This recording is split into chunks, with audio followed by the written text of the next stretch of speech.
Donald Trump announced last week that Robert F. Kennedy Jr. would be his choice for the Secretary of Health and Human Services, meaning that Kennedy would oversee such agencies as the CDC, the FDA, and the National Institutes of Health.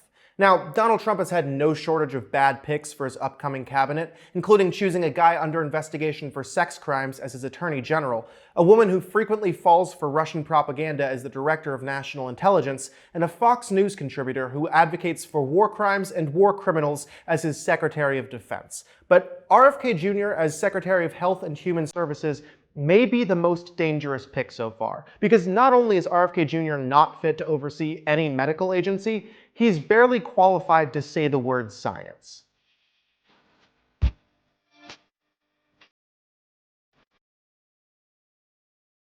In case you don't know who Kennedy is, let me give you a brief rundown.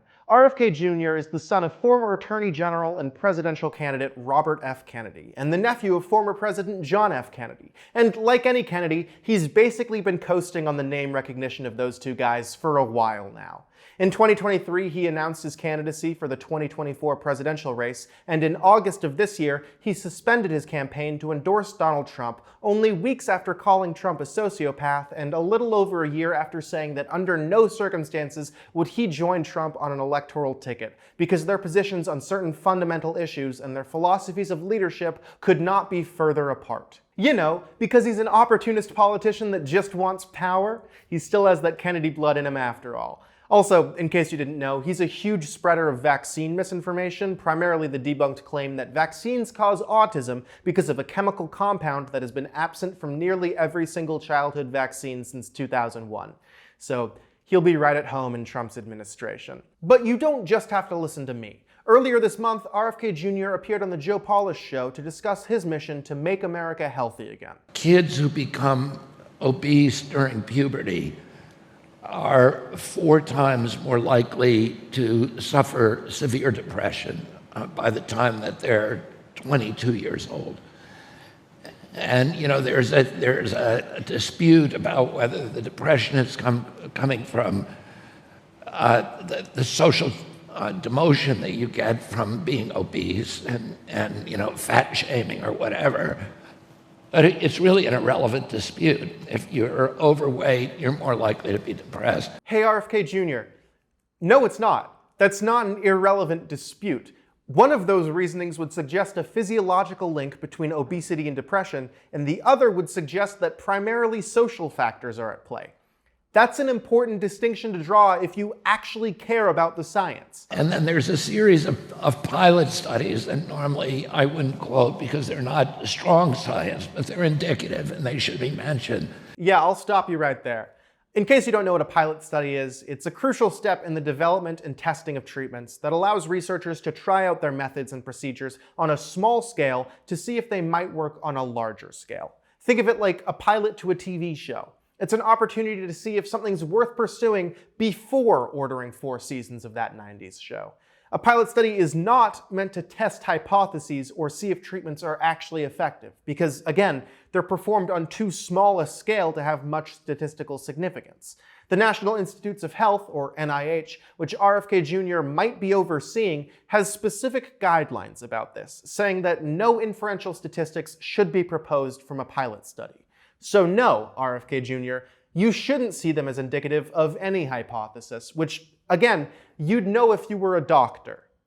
Diseases like anorexia actually disappear.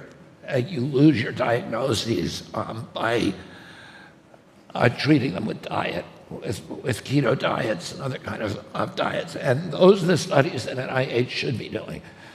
NIH won't do those studies because they don't want to know the source or the cure. Once again, you can't draw results from a pilot study, let alone say that the diagnosis of a disease disappears with a certain treatment. But fine. Kennedy is likely talking about this pilot study, which was a study of 5 adults with anorexia nervosa who received a combination of a therapeutic ketogenic diet and 6 ketamine infusions and were then followed for 6 months.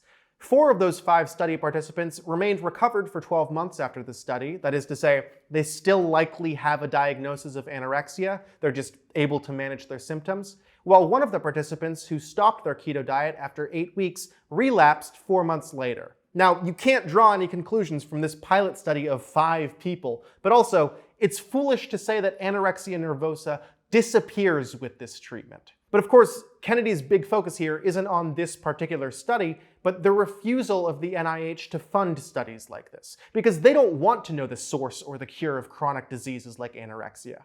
By the way, in case you're curious, the NIH is specifically funding the continuation of the very study that I just described, which Kennedy would know if he bothered to research anything at all. And he discovered a recent NIH study that has been suppressed and buried by NIH that shows that 48% of American teens are now diabetic. 48% of kids have diabetes? That's unbelievable. No, like seriously, I don't believe that number. Anybody who interacts with more than 2 children in a year should know that the percentage of children who have diabetes is not 48%. The actual number of people under 20 who have diabetes is 35 for every 10,000, or about 0.35%, according to the CDC, which again, RFK Jr. may very well oversee. But enough about his poor comprehension of how science or numbers work. What are the actual threats that he poses if he gains control of the Department of Health and Human Services? Well, one important thing to know is the damage that he's already potentially done as a civilian.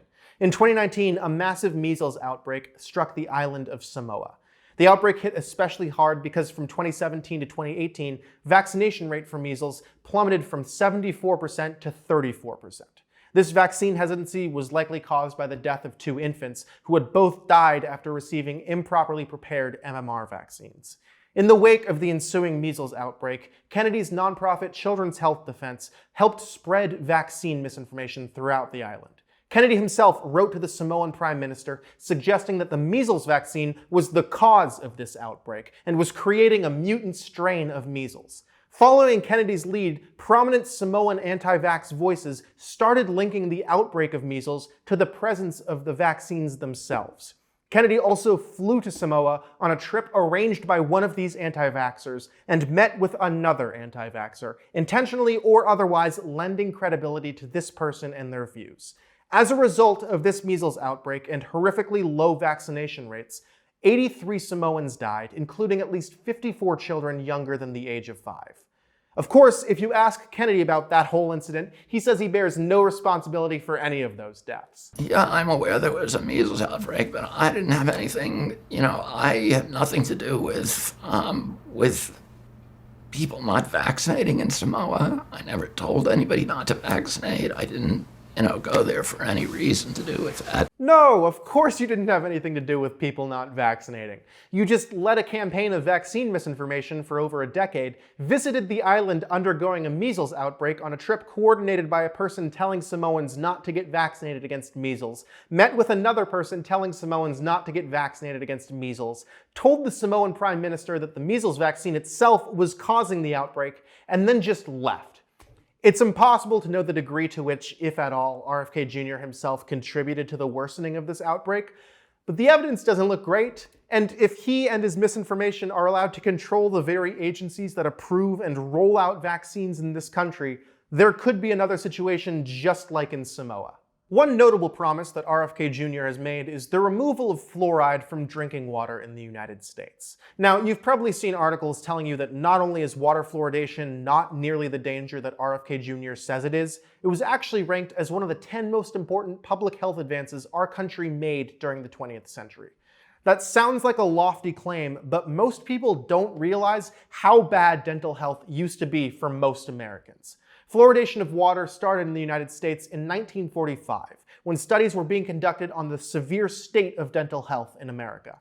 For example, during World War II, the requirement for acceptable dental health to be considered for the draft was to have 6 opposing masticators and 6 opposing incisors, so you could actually chew food correctly.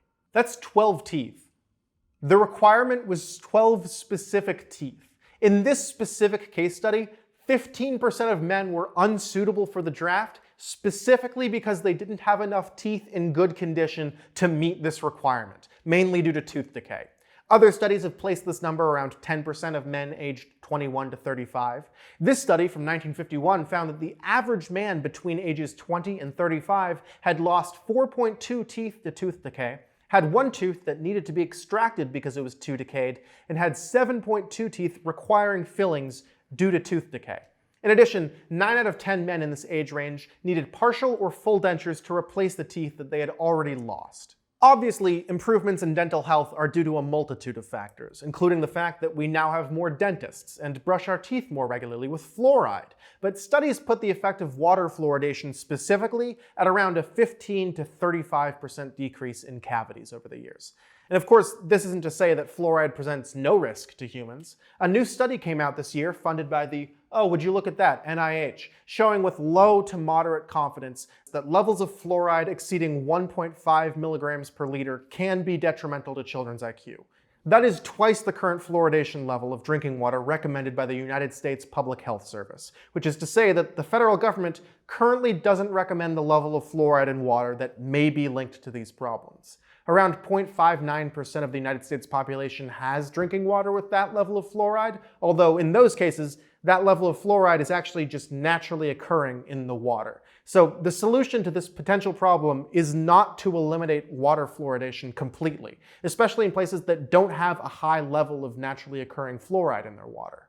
However, RFK Jr.'s specific ability to change this is murky. Like I said earlier, the recommended fluoridation level of water is set by the United States Public Health Service, which would fall under Kennedy's control as Secretary of Health and Human Services, but that's just a recommendation. Actual water fluoridation levels are set by state and local governments, which means that Kennedy couldn't overturn them himself. However, as Secretary of Health and Human Services, he could have pretty big control over public sentiment toward things like fluoridation, which could mean that decades worth of progress towards improving Americans' dental health could be reversed simply because one guy keeps spouting off nonsense to the American people. So in conclusion, Robert F. Kennedy Jr.'s nomination to the Department of Health and Human Services would be disastrous to public health. Not simply in the drastic changes that he wants to make to the departments themselves, but in the ways that he can and has destroyed public trust in essential public health achievements. He doesn't understand the basics of how medical research works or should be interpreted. He lies consistently about medical agencies that would be under his purview, and I'm not even 100% sure that he knows how to read a percentage.